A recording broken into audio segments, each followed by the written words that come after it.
سورة البقرة ركوع نمبر 6. أعوذ بالله من الشيطان الرجيم. يا بني إسرائيل اذكروا نعمتي التي أنعمت عليكم وأني فضلتكم على العالمين. واتقوا يوما لا تجزي نفس عن نفس شيئا ولا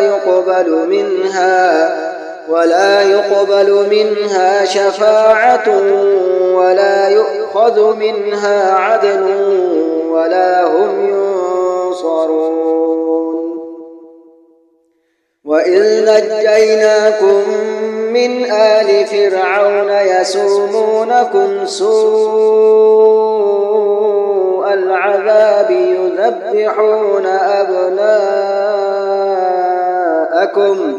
يذبحون أبناءكم ويستحيون نساءكم وفي ذلكم بلاء من ربكم عظيم. وإذ فرقنا بكم البحر فأنجيناكم وأغرقنا آل فرعون وأنتم تنظرون. وإذ واعدنا موسى 40 ليلة ثم اتخذتم العجل من بعده وأنتم ظالمون. ثم عفونا عنكم من بعد ذلك لعلكم تشكرون. وإذ آتينا موسى الكتاب والفرقان لعلكم تهتدون.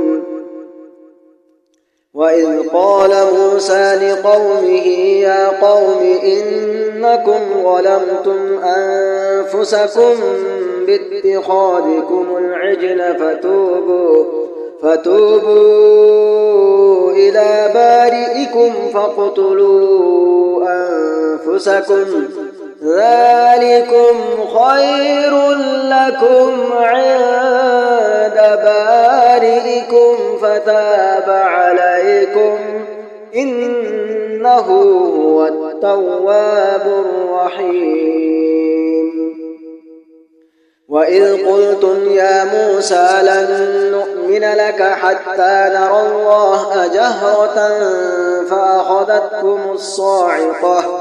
فأخذتكم الصاعقة وأنتم تنظرون. ثم بعثناكم من بعد موتكم لعلكم تشكرون. وظللنا عليكم الغمام وأنزلنا عليكم المن والسلوى كلوا من طيبات ما رزقناكم وما ظلمونا ولكن كانوا أنفسهم يظلمون.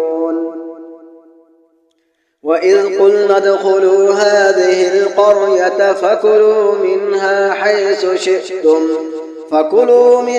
حيث شئتم رغدا وادخلوا الباب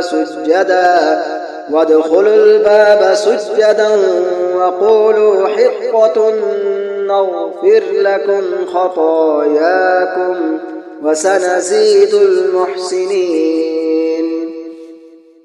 فبدل الذين ظلموا قولا غير الذي قيل لهم